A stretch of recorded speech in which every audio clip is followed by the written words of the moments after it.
বিসমিল্লাহির রহমানির রহিম। আসসালামু আলাইকুম প্রিয় শিক্ষার্থীবৃন্দ, তোমাদের সকলকে স্বাগতম আজকের এই অনলাইন ক্লাসে। আমি সাবিয়া সুলতানা, গার্হস্থ্য বিজ্ঞানের শিক্ষিকা। শিক্ষার্থীবৃন্দ, আজ আমি তোমাদেরকে পড়াতে যাচ্ছি গার্হস্থ্য বিজ্ঞানের প্রথম পত্রের তৃতীয় অধ্যায় গৃহ ব্যবস্থাপনা পরবর্তী যে অংশটুকু আছে সেই অংশটুকু। গত ক্লাসগুলোতে তোমরা জানতে পেরেছো যে সম্পদের ব্যবহার, তারপরে অর্থ সম্পদ ব্যবস্থাপনা কি, পরিবারের আয়গুলা কি কি হয়, পরিবারের ব্যয়গুলা কিভাবে হয়, বাজেটটা কি, বাজেটের প্রকারভেদ সম্পর্কে। আজ তোমরা জানবা যে বাজেটের সুবিধাগুলা কি কি আছে, এর সীমাবদ্ধতা কি কি আছে, কি কি বিষয়ের উপরে খেয়াল রেখে বাজেটটা করা হয় এবং বাজেটটা কি কি খাতে করা হয় সেগুলো সম্পর্কে জানবা, এবং সেই সাথে জানবা যে পরিবারের আয়টা আমরা কিভাবে বৃদ্ধি করতে পারি। শিক্ষার্থীবৃন্দ, তোমরা বাজেট সম্পর্কে জানো যে বাজেটটা হচ্ছে আমাদের অর্থ পরিকল্পনা করার প্রধান যে হাতিয়ার, সেটাই হচ্ছে বাজেট। বাজেটের মাধ্যমেই আমরা আয় এবং ব্যয়ের একটা আনুপাতিক একটা হিসাব করতে পারি। এই বাজেটে আমাদের কিছু সুবিধা আছে। সেই সুবিধাগুলো কি? সুবিধাগুলো হচ্ছে এই বাজেটের মাধ্যমে আমরা আয় এবং ব্যয়ের মাধ্যমে একটা সমতা রক্ষা করতে পারি। বাজেটের মাধ্যমে আমরা আয় এবং ব্যয় সম্পর্কে একটা পর্যাপ্ত তথ্য পেতে পারি। বাজেটের মাধ্যমে আমরা আমাদের সঞ্চয় কতটুকু করা সম্ভব সেটা সম্পর্কে সুনিশ্চিত হতে পারি। দীর্ঘমেয়াদী যে লক্ষ্যগুলো আছে সেগুলো অর্জনের জন্য বাজেটটা খুবই গুরুত্বপূর্ণ। সব থেকে বড় ব্যাপার যে বাজেট হচ্ছে আমাদের অর্থের যে অপচয় সেটাকে রোধ করে। অযথা যে অর্থের অপচয়গুলো হয় সেগুলো বাজেট করা থাকলে সেগুলো হয় না। বাজেটের মাধ্যমে আমরা আয়টা বুঝে ব্যয় করতে পারি এবং কোন খাতে কতটুকু ব্যয় করা আমাদের উচিত সেটা আমরা জানতে পারি। আমরা আমাদের প্রয়োজনীয় চাহিদাগুলো বা প্রয়োজনীয় জিনিসগুলো আগে বা প্রয়োজনীয় বিষয়গুলোর দিকে আগে আর্থিক যে সাপোর্টটা দেওয়া সেটা দিতে পারি, বা আগে আমরা একটা অর্থ নির্দিষ্ট করে রাখতে পারি। বাজেটের মাধ্যমে আমাদের সঞ্চয় করার প্রবণতাটা বৃদ্ধি পায় এবং পরিবারের মান এবং মূল্যবোধকে নির্দিষ্ট রেখে লক্ষ্য অর্জনের ক্ষেত্রে বাজেট খুবই গুরুত্বপূর্ণ ভূমিকা পালন করে। যে বাজেটের এত সুবিধা আছে সেখানে কিন্তু বাজেটের কিছু লিমিটেশনও থাকে। সেই লিমিটেশনগুলো কি? প্রথম লিমিটেশন, বাজেট ব্যক্তির যে একটা নিজস্ব চাহিদা আছে বা একটা নিজস্ব পছন্দ আছে সেটাকে সীমিত করে ফেলে। ব্যক্তি তার পছন্দ মতনই জিনিস ক্রয় করতে পারে না সবসময়। আর দ্বিতীয় সেটা হচ্ছে বাজেট কখনোই আয়কে বৃদ্ধি করতে পারে না। মানে অপর্যাপ্ত যে আয়টা সেটাকে কখনোই সে পর্যাপ্ত আয়ে পরিণত করতে পারবে না। এই জন্য বাজেট করবার সময় আমাদের কিছু বিষয়ের দিকে অবশ্যই খেয়াল রাখতে হয়। সে বিষয়গুলো কি কি? পরিবারের সদস্যদের প্রয়োজনীয় জিনিসগুলা বা প্রয়োজনীয় দ্রব্যাদির একটা তালিকা তৈরি করতে হয়। সকলের মতামত গ্রহণ করতে হয় যে সকলে কি চায়, তাদের কি চাহিদা, তাদের কি পছন্দ, তাদের কি অপছন্দ। বাজেট প্রণয়ন করবার আগে সেগুলোর দিকে খেয়াল রাখতে হবে। বাজেটে তালিকাভুক্ত প্রত্যেকটি দ্রব্যের একটা নির্দিষ্ট মূল্য নির্ধারণ করা হয় এবং এই মূল্যটা অবশ্যই সেই সময়ের বাজার মূল্য অনুযায়ী হতে হবে। বাজেটের সময় দেখা যায় অবশ্যই আয়ের একটা হিসাব করতে হয় যে আমার কোন খাতে কেমন কিভাবে আমি আয় করতে পারবো। একটা সম্ভাব্য একটা আয় আমাকে দেখাতে হয়। পরিকল্পনা বাস্তবায়নের ক্ষেত্রে পরিকল্পনাটি বাস্তবায়নে অবশ্যই বাজেটটা অবশ্যই গ্রহণ করতে হয়। যে কোনো একটা পরিকল্পনা বাজেট করবার ক্ষেত্রে সঞ্চয়ের জন্য আগে আমাদের একটা বাজেটের পরিকল্পনা করে নিতে হয়। এছাড়া বাজেট এসে আমরা করবো, এর কিন্তু বিভিন্ন খাত আছে। সেই খাতগুলো আমি তোমাদেরকে একটু জানাচ্ছি। সেই খাতগুলো হচ্ছে যে আমাদের খাদ্যের ক্ষেত্রে কি পরিমাণ আমরা, যেমন খাদ্য বলতে মাসিক বাজার, যেমন ধরো চাল, আটা, ময়দা, তেল, চিনি, ডাল, এগুলোই নুডল, চা পাতা, এগুলোই হচ্ছে খাদ্য। এই ক্ষেত্রে আমাদের কি পরিমাণ কি খরচ হবে সেটা আমাদের একটা বাজেট করতে হবে। বাজেটের আরেকটা খাত হচ্ছে কি পোশাক, আরেকটা খাত হচ্ছে আমাদের বাসস্থান, শিক্ষা, চিকিৎসা, যাতায়াত, যোগাযোগ, বিনোদন, পত্রিকা, পরিষ্কার করবার যেসব দ্রব্য সামগ্রী আছে সেগুলো, দান যেগুলো আমরা করা হয় সেই দানের একটা দান বা জাকাতেরও একটা খাত থাকবে। সঞ্চয় করবো কি কি, অন্যান্য ব্যয় কি কি আছে। এখন তোমাদের একটা প্রশ্ন হতে পারবে, ম্যাডাম এত কিছু বললে তাহলে অন্যান্য ব্যয় দেখে। অন্যান্য ব্যয় বলতে কি, যে অনেক সময় দেখা যায় যে হুট করে একজন অতিথি চলে আসলো, তাকে একটা আপ্যায়নের জন্য একটা খরচ থাকে। তারপরে সামাজিক কোনো একটা অনুষ্ঠান অথবা কোথাও কোনো একটা সমস্যা দেখা দিল, সেক্ষেত্রে তোমার একটা ব্যাপার থাকে। তারপরে কিছু আমোদ প্রমোদের হুট করে দেখা যাচ্ছে বলছে যে এলাকার সবাই মিলে একটা পিকনিক করবে বা এলাকার সবাই মিলে একটা এমন একটা অনুষ্ঠান আয়োজন করবে, তাহলে সেই ক্ষেত্রেও একটা ডোনেশনের ব্যাপার থাকে। এইগুলো হচ্ছে তোমার বাজেটে অবশ্যই উল্লেখ করে রাখতে হবে। এবার আসো আয় বৃদ্ধির উপায়গুলো কি কি। আয় বৃদ্ধির উপায় হচ্ছে আমরা ফলমূল, শাকসবজি উৎপাদন করে আমরা আমাদের নিজস্ব যে জায়গাটা আছে সেই জায়গায় অথবা আমাদের বাসায় বসত বাড়িতে বিভিন্ন টবের মধ্যেও কিন্তু এখন বিভিন্ন ফল অথবা এই যে ঝাল অথবা এই যে দেখা যাচ্ছে বিভিন্ন যে সবজি আছে সেগুলো এখন কিন্তু মানুষ টবে লাগাচ্ছে, অথবা ছাদে গার্ডেনিং করে মাচা টাচা দিয়েও কিন্তু শাকসবজি উৎপাদন করা হচ্ছে। আবার যারা হচ্ছে একটু গ্রামের দিকে থাকে বা যাদের একটু জায়গা আছে খোলামেলা, তারা সেই খোলামেলা জায়গাটাকেও এরকম শাকসবজি অথবা ফলমূল উৎপাদন করেও কিন্তু তাদের আয়টা বৃদ্ধি করতে পারে। কিভাবে বৃদ্ধি করতে পারে? এগুলোর মাধ্যমে তাদের এগুলো বাজার থেকে কিনে আনতে হচ্ছে না, তাহলে কি তাদের ওই ব্যয়টা হচ্ছে না, তাই না?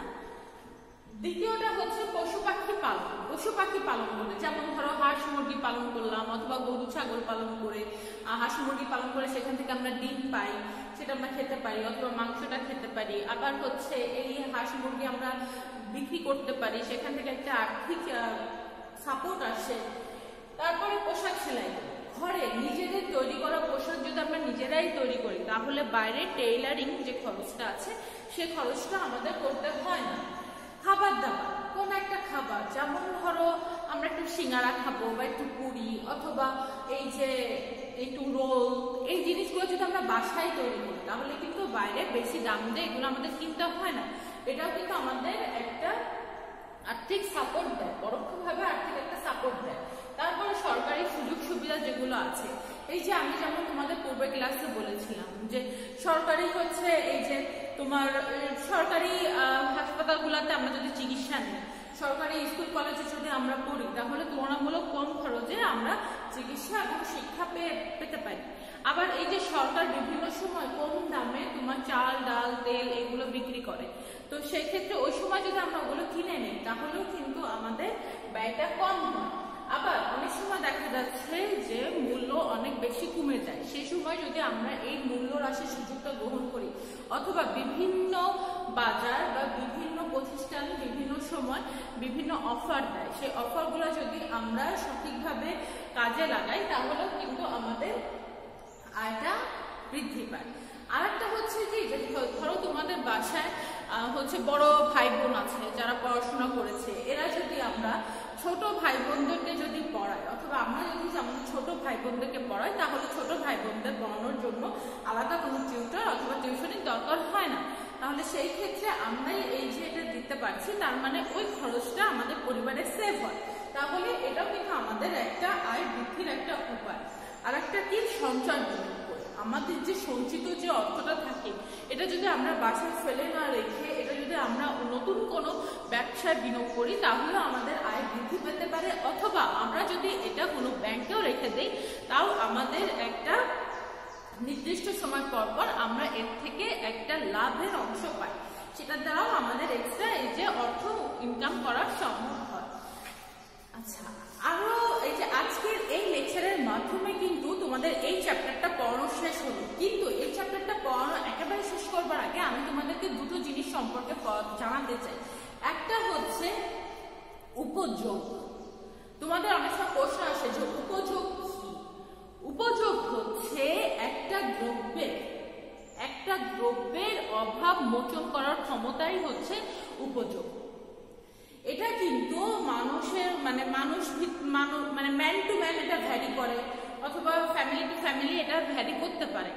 যেমন আমার এখন ক্ষুধা লেগেছে, আমার কাছে ভাতের উপযোগটা বেশি, আমার ক্ষুধা নিবারণের জন্য ভাতটা বেশি প্রয়োজন। এখন যদি কেউ এসে আমাকে একটা জামা দেয়, তাহলে কিন্তু এই জামার আমার কোনো উপযোগ নাই, কারণ এটা আমার অভাব মোচন করছে না। আমি এখন খাবার খেতে চাই, আমার খাবারের দরকার। তো এই সময় যদি আমার ভাতের প্রয়োজন বেশি, এই ক্ষেত্রে ভাতের উপযোগিতা আমার কাছে বেশি। আবার আমি এখন ভাতটা খেয়ে ফেললাম, এখন আমার পেট ভরা, এই অবস্থায় যদি কেউ আমার সামনে বিরিয়ানিও এনে দেয়, তাহলে কিন্তু এই বিরিয়ানির কোনো উপযোগিতা আমার কাছে নেই, এটার উপযোগ কিন্তু নাই। আসলে উপযোগ হচ্ছে একটা পণ্যের অভাব মোচন করার ক্ষমতা, পণ্যের ক্ষমতা, এটা কিন্তু পণ্যের ক্ষমতা। হ্যাঁ, পণ্যের ক্ষমতা, যে সেটা তোমার অভাব বা তোমার যে চাহিদা আছে সেটা কতটুকু পূরণ করতে পারছে, পণ্যের এই ক্ষমতাটাকে বলা হয় হচ্ছে উপযোগ। আরেকটা আমি তোমাদেরকে পড়াতে চাই, সেটা হচ্ছে মুদ্রাস্ফীতি। মুদ্রাস্ফীতিটা কি? মুদ্রাস্ফীতি হচ্ছে যখন বাজারে দ্রব্য মূল্যের মূল্যটা ক্রমাগত বৃদ্ধি পেতে থাকে এবং অর্থের ক্রয় ক্ষমতা হ্রাস পায়, তখন হচ্ছে মুদ্রাস্ফীতি দেখা দেয়। যেমন ধরো আগে একটা ডিমের দাম ছিল তোমার 2.5 টাকা বা 2 টাকা, 2 টাকায় একটা ডিম পাওয়া যেত। এখন সেই ডিমের দাম হয়ে গেছে 10 টাকা। তার মানে কি, দ্রব্যের দাম বৃদ্ধি পাচ্ছে। তাহলে কি 2 টাকায় তুমি কি আর ওই দ্রব্যটা ক্রয় করতে পারছো না। তখন তোমার ওই দ্রব্যটা ক্রয় করতে তোমার অর্থের যে ক্রয় ক্ষমতা আছে সেটা কি কমে যাচ্ছে। বেশি অর্থ দিয়ে আমাদের জিনিসটাকে ক্রয় করতে হচ্ছে, তাহলে কি অর্থের ক্রয় ক্ষমতাটা আমাদের কমে যাচ্ছে, অর্থাৎ আমাদের বেশি লাগছে। এখন আমাদের 10 টাকা লাগছে ওই ডিমটা কিনবার জন্য। এরকম ভাবে যখন একটা বাজারে দেখা যায় যে দ্রব্য সামগ্রীর দাম ক্রমাগত বৃদ্ধি পেয়ে যাচ্ছে এবং অর্থের ক্রমাগত ক্রয় ক্ষমতার মান কমে যাচ্ছে, তখন এই প্রবণতাকে বলা হয় মুদ্রাস্ফীতি। এটা খুবই একটা অর্থনৈতিক বড় একটা সমস্যা। শিক্ষার্থীবৃন্দ, আজকের এই লেকচারের মাধ্যমে কিন্তু এই চ্যাপ্টারটা শেষ হয়ে যাচ্ছে। তবে এই চ্যাপ্টারটা শেষ হওয়ার আগে আমি আর 2 মিনিট তোমাদের সাথে আরেকটু আলোচনা করতে চাই যে এই পুরো চ্যাপ্টার থেকে আমাদের কি ধরনের কি প্রশ্ন হতে পারে। যেমন প্রশ্ন হতে পারে যে আমাদের পূর্বের যে অধ্যায়গুলো ছিল, পূর্বের যে লেকচারে আমি তোমাদেরকে পড়িয়েছিলাম এই অধ্যায়ে, যে সম্পদটা কি কি ধরনের সম্পদ আছে। আবার প্রশ্ন হতে পারে যে প্রকৃত আয় কাকে বলে। প্রকৃত আয় হচ্ছে এই আর্থিক আয় থেকে প্রকৃত আয়ের উৎস বা সেটা ব্যাখ্যা করো। প্রশ্ন হতে পারে যে হচ্ছে এই মুদ্রাস্ফীতি কি, উপযোগ কি। আরো প্রশ্ন তোমাদের হতে পারে যে এই যে বাজেট অর্থের অপচয় যে কমিয়ে দেয়, এটা ব্যাখ্যা করো। আমি তোমাদের বাজেটের সুবিধার সময় এটা বুঝিয়েছিলাম। আবার এমন প্রশ্ন আসতে পারে যে বাজেট কাকে বলে, সম্পদের রূপান্তর সম্ভব, এটা বলতে কি বোঝো। তোমাদের এমন হতে পারে যে মানবিক সম্পদগুলো দেখিয়ে দিচ্ছে, এরকম বিভিন্ন প্রশ্নই হতে পারে। আজকের এই লেকচারের মাধ্যমে আমি তোমাদেরকে এখানেই শেষ করছি। আশা করি পরবর্তী ক্লাসের আগ পর্যন্ত তোমরা সকলে সুস্থ থাকবে, সুন্দর থাকবে। আল্লাহ হাফেজ, আসসালামু আলাইকুম।